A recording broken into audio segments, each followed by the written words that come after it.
કપરાડા જેવા કુદરતી સૌંદર્યથી ભરેલા વિસ્તારમાં વીજળી માટેની જે ઓફિસ શરૂ કરવામાં આવી એમાં આ વિસ્તારના લોકપ્રિય ધારાસભ્ય જીતુભાઈ, પ્રોબેશનરી કલેક્ટર પ્રસન્નજીત કૌલ અને આ વિસ્તારના અનેક લોકો જોડાયા. જે રીતે ગુજરાત સરકાર માનનીય મુખ્યમંત્રી શ્રી ભૂપેન્દ્રભાઈની આગેવાની હેઠળ વિવિધ ક્ષેત્રે જે સમગ્ર ભારતમાં નંબર 1નું સ્થાન ધરાવે છે એમાં પવન ઉર્જા, સોલાર ઉર્જા અને સાથે સાથે આપણે ખેતીવાડી કનેક્શન હોય કે દિવસે વીજળી આપવાની હોય, સમગ્ર ગુજરાતમાં આજે 95% ગામોમાં દિવસે વીજળી આપવાની શરૂઆત થઈ છે. એના લીધે ખેડૂતોને જે પશુઓથી જાનહાનિ થતી હતી એ પણ બંધ થઈ છે અને ખેડૂતો પાણીનો બગાડ થતો પણ અટકાવી શક્યા છે. આવા અનેક કામો જે રીતે માનનીય મોદીજીએ RDSS સ્કીમ મારફત સમગ્ર ભારતમાં 3 લાખ કરોડ મંજૂર કર્યા છે, એમાંથી ગુજરાતના પાડે આવતા જે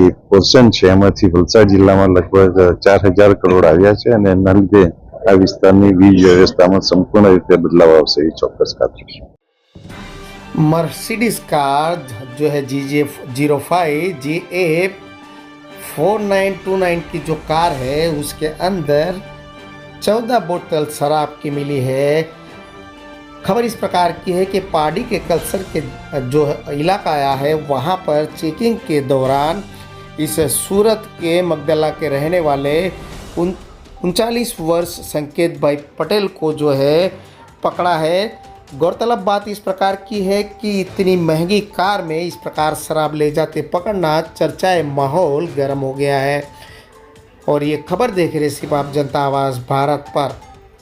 ब्यूरो रिपोर्ट, जनता आवाज़ भारत।